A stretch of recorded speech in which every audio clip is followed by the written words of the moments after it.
Now look out, no one's going to stop her, will they? Emma Tonegano, the next generation has arrived. Brown's going to score, and the Roosters are the NRLW premiers. Hello and welcome to the NRLWrap, getting ready for the final round of the regular season, and we have a big triple header coming up on Sunday, so there is lots to get through for this episode. We've got Fergo's finest coming up. We'll look at the best tries from the week, Ruan's team of the week, the hat trick, the best headlines from the week that was, and of course we'll take a look at the triple header that is coming up. So it is a very good welcome to our panellists, Ruan Sims and Alana Ferguson. We saw some pretty cool things on the weekend, but Ru, I don't know if I've ever seen what we saw from Untitled. I was honestly thinking, I've never seen that. Well, I think you heard on air, I pretty much said, I don't think I've ever seen this in a game of football before. And I think we've even got footage of it here today. So this was incredible. She was actually standing on the eastern side of the field. The kick goes up, she slips over, but then the ball just landed plumb straight at chest level for her, and she caught it while she was flat on her back on the ground. Looking into the sun too. That was just absolutely incredible. And look at this. When you see how early she actually tripped, she's made it a calculated decision to say, I'm not going to try and get up and scramble. I'm just going to hang here. I feel like it's coming for me. It's like she had Magneto gloves on. It just straight in the breadbasket. She will clip that up. She'll be playing, or with YouTube these days. You just go over and over again. She'll be on the NRL on 9 page, showing all her friends and all of her family. It's got a fair few views, that one. I love it. What about, of course, Andrew Johns, part of our commentary team and on the sideline? I love it, particularly when he's at a Knights game and is always giving them a few tips. But this was very special. The Knights' best number 7 on Jessie Southwell. Yeah, it's superstar cool. of the future. Well, Joe's had big raps on Jessie from last season, actually. She was training in the 2021 season with the Knights, but of course she was too young to be able to play. And I remember week in, week out, Joey would be talking about her from the session that they'd been through during the week. Like, you just wait till you see this chick. Like, I've never seen anyone want to learn this much, but also just have those crisp skills and ability to be able to pick things up so quickly. And of course, she was training alongside boys as well at the time, and he just was mind blown by her. So it's awesome to see Joey there chatting to her after the game, because he was hovering around us like a bad smell, watching the girls, like getting right into the game. So pretty cool for Jessie getting those moments, but able to absorb that information off. Yeah, it was very cool as well, because he also was chatting to Millie Boyle about the same thing, and you could see him saying, you know, like organising, setting up and helping her to develop game knowledge. And I think that's why it's so incredible to have the 8th Immortal there as part of the club, not just being a halves coach, but taking the time to actually discuss strategy and football with the rest of the side as well. So, yeah, really good to see. He loves helping so much. He's very passionate. But let's take a look now at the hat trick, the headlines that dominated in the week that was. And the Roosters just continue to go to another level. Roo, do we think that they will be the premiers again? Or they're certainly tracking that way? They tracked that way from the start of the season. They started really fast. Especially compared to last season, they started really, really well. But you know, we spoke to Strangey throughout the call as well in the first half, and he was actually a bit disappointed that they'd gone away from the game plan that they'd turned up there with. They got off to a really quick start, but just weren't able to put the Knights away. And I think if Tamika Upton was there, the game might have even been closer still. So yeah, I think they'll definitely be there in grand final. So, yeah, there's a couple of games this week I reckon we'll see who the contenders will be. The Eels still without a win for this season. Fergo, did you expect more from them this year? I still feel like the Eels are one of those sides that they're really trying to figure out where they are in the competition. They're a young side, but as a result, we've seen them use quite a few combinations, even in the spine itself, and that's always really hard to come in as a side, to have to gel so quickly. But when those changes are being made throughout the season, it makes it tougher. So yeah, I think there's that. But then I don't know. There's always things that we sort of see. But like for me myself, seeing someone like Brooke Anderson not get to play the last couple of games after the impact that she had coming off the bench, you know what I mean? There's always parts of the game to question. But they're building and they're close. And what about this game? The first Golden Point game in NRLW history.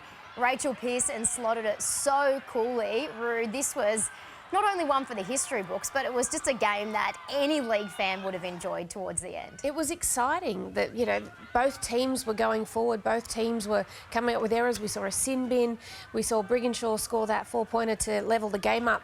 And look, obviously, Pearso kicked this beautifully. Rat kicked that absolutely beautifully, but the setup that the Dragons used to actually get themselves into that position, I think, was incredible. And a player who will be in my team of the week, spoiler alert, Tara McGrath-West was phenomenal. Matt, coming off the bench and delivering that kind of a performance, I was really impressed. All right, let's get stuck into your team of the week then, and I'm sure there are a couple of standards who just dominate every week, but take us through who you have for round 4, Roo. Yeah, so we've got, as you can see on screen, this is my team. I thought Shanae Sazalka's individual effort down that right flank was amazing. To run away, get the ball to boot so cleanly, pick it up and score was absolutely beautiful. Clydesdale really stepped into that second row role. I thought for the night she played beautifully. Georgia Hale was outstanding for the Titans. I thought having her as that extra ball player, and I know you agree with this, Fergo, it really did help the Titans step up. But the two that I'm looking at today, Politi was fantastic for the Titans. She ran for the most metres in NRLW history. She ran for over 300 metres. That does not surprise me. No. She was insane. Like, she would either take the first or the second hit up of every set, whether it be a kick return or just getting them on the front foot. But I thought what Politi did was really force the Titans to be able to play direct. And we spoke about that they needed changes in their spine. That was the only change that they made, but it was like everyone else understood where to go and what the purpose was behind their set of attack. Yeah, and I think people undervalue how good it is to get that kind of a start to a set of 6, because it means that you've got the defence backpedaling the whole time. The defensive line is only just getting set, and your dummy half or whoever's in it, that 9 role, is up and out already. You might have one marker, you might have a player on the ground. It just really gets you a really good roll on. So she was enormous, I thought, for the Titans. And my other one is little Dottie, Quincy Dodd. She was so fantastic. I love her. This is what she brings. Off the bench, she just brings that spark and energy. She has the same role when it comes to New South Wales State of Origin Sky Blues, and she does it so beautifully. She's got really good ruck recognition.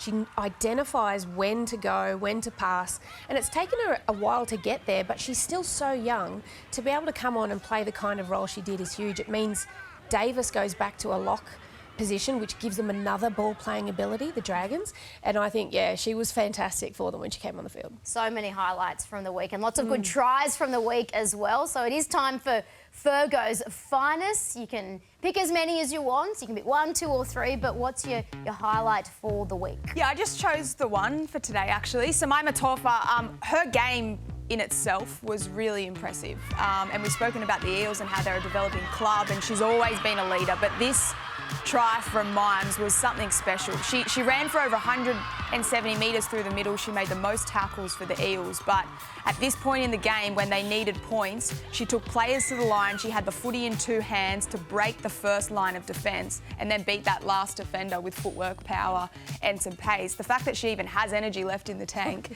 is insane. So I'm going to only put Mimes. Yeah, we've got our leaderboard here, but just Mimes' try for today. And I'm thinking I'm going to slot her into that 6th position. So we'll move these 2 down and she'll just jump in. Tear away Taufa. How good's that? So who you still got at number... There we go. Okay, Number so 1? we've still got the Roosters dominating at the top and then Jesse Southwell at 3. That was Macy McGregor's magic on that one. And then Sam as well. Roosters dominating, no real surprise there. There we go. They've been just the form team of the competition, but the Dragons, as we said, put on a show on the weekend. The first ever Golden Point game in NRLW history. So let's relive some of those moments from Amy Park. Davis takes a settler. They're looking for the 1-pointer. Here it comes, I think. There it goes for Pearson. It's the Dragons have won the 1-pointer in Golden Point by Rachel Pearson. Good delivery there from a dummy half, and Pearson nails the assignment. The Dragons defeat the Broncos for the very first time. Oh yes, you could just watch it over and over again, but we have plenty to look forward to this weekend as well. A triple header coming to you on Wide World of Sports from Central Coast Stadium on Sunday. First up, it is the Broncos against the Eels. Now, the Eels are unchanged. As for the Broncos, Emily Bass returns to the wing. Lavinia Gould is out with a calf injury, so that means Jada Ferguson is there at number 9. But for the Broncos, I mean, Chelsea Lenarduzzi grew. She just, each and every week, she is someone who delivers for their pack. Yeah, she did, and she got back to what we're used to seeing from her as well. Some really good individual effort things like getting that arm free, being able to offload, generating second phase play. That's what we've seen out of the Bronx in seasons past, and that's what's worked for them because they've got the leg speed of people around her to really find space in behind the ruck off the back of it. So I thought, yeah, she was pretty strong for the Bronx. How do you feel like the opposition's starting to handle her offloads? I think they're really getting their heads around where you need to start tackling and where your point of contact needs to be. So it always has to be 2 around the ball and then slide down off that and take the legs out off the back of that. So they've actually been able to sort of slow that offload down out of her, but it's also not having Millie there has sort of helped in that respect. So. And for the Eels, I mean, the Broncos, we just saw her try before, but Samaima Taufa, they're gonna have to stop her one way or another. Yeah, for sure. She sets the standard for these Eels girls. She's a leader through the middle.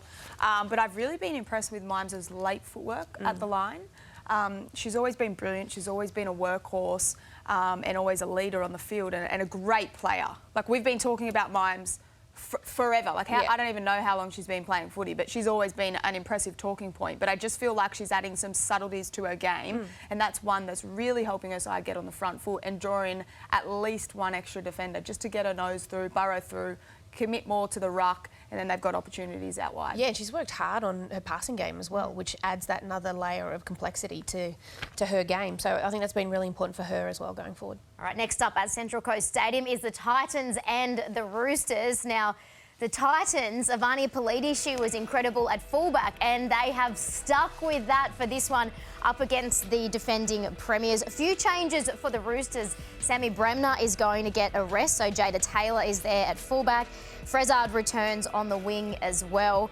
But for the Titans, they're props. I think the forwards were the only ones who really got on the score sheet for them, I believe. And Steph Hancock, she's almost leading the competition. I think she has 4 at the moment. I was really impressed with the Titans forward pack. Again, Politi getting their sets off to a good start means the forwards can get themselves into good position and get nice clean ball prior to the line, so they're not catching it with defence already up in their faces, and they made the most of it.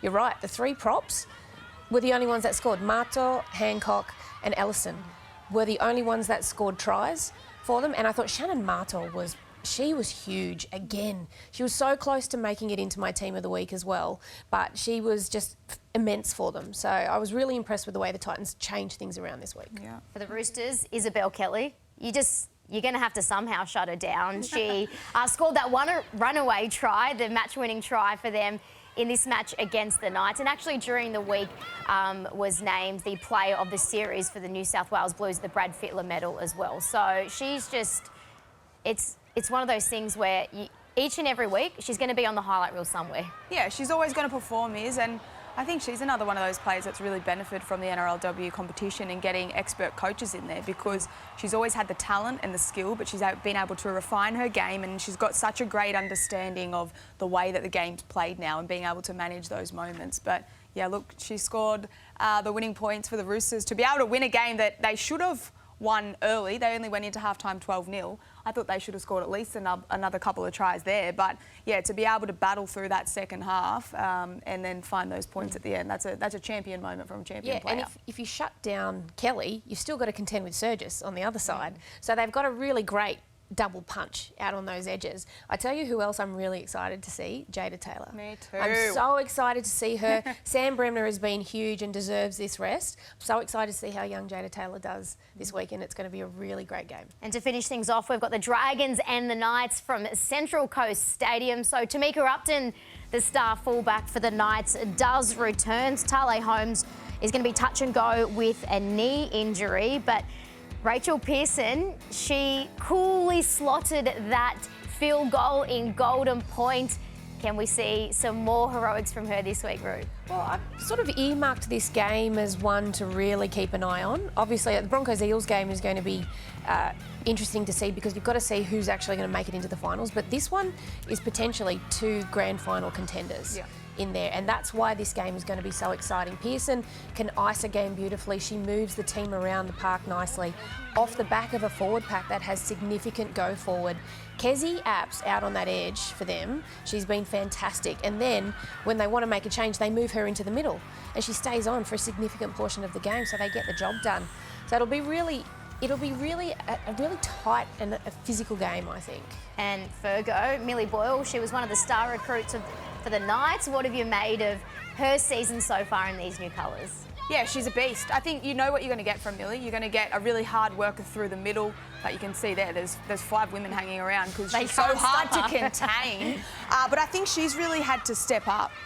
With Hannah Southwell out of that locking position, they were such a great team in the way that they could work through the middle of the field for the Knights because they're both workhorses. But I just thought that Hannah Southwell added a lot to Millie's game to be able to have those 2 players that are very similar. So I think Millie's taken on almost an extra role and an extra responsibility through the middle because, like as we know, playing a game of footy, it's so important. You've got to be on the front foot if you want to reap any kinds of rewards. So Millie Boyle's doing a great job there with a lot of pressure on her and consistently just keeps providing for the Knights. All right, let's take a look at your tips for this week. Rue, we'll start with you. Who have you gone with?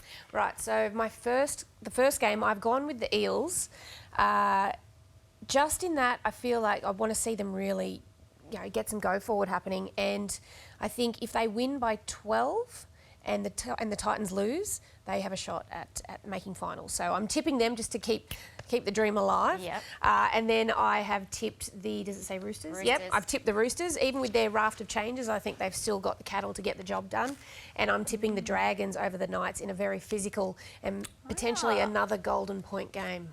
There you go. Who have you gone with? They're games that really could go either way this week. It's cracking games. 3 good matchups. Yeah. A sunny Central Coast. Is it meant to be sunny? I'm not sure. Let's hope so. I hope it's so. always sunny on this. It's got to be sunny on the Central Coast of the water. All right, I've mixed it up a little bit. I've gone the Broncos. I just think they'll learn from last week again. They left some points out there, and I think they really struggled to defend their errors, which is a part of the game if they're focusing on that heading into this game. They should come up trumps there. I've got the Roosters. Still can't go past them, but really looking forward to seeing those 3 women on debut. I think that'll be awesome. And then I also went with the Dragons. But like same thing, I was tossing and turning between this one, Tamika Upton being back. I just want to actually comment because I didn't get a chance when we were speaking about that game, but I was pleasantly surprised with how Shanice Parker played at fullback. I thought she did a brilliant job. She plays a different style than Tamika Upton, but I'd love to see more of her. Like we've seen her playing in the centres and she's always got a couple of great moments, but she is a genuine fullback of the game. So I think if the Knights can find a way to bring Shanice into the action a little bit more, that could really help their attack as well. Yeah, and I agree with that. I think Shanice was huge for them at fullback. She was so good. And we've seen her, before she went off and had baby, she had played centre and fullback and wing and fullback. And to see her get that opportunity, it's same as Vanny, where you get the hands on the ball a little bit more, creates more opportunity. And the more time she gets the ball in her hands, the more things she can actually generate. And I think, it'll be really exciting to see maybe the way the Roosters use Kelly and Surges swinging edge to edge, that could potentially bring her into the game more. Yeah, can't wait. I've gone Eels, I believe, Roosters and Knights. So but I am still coming behind us, I'm coming last, so don't pay any attention to what I'm saying. So I'm just trying to do the strategic tips every week. I'll go with that.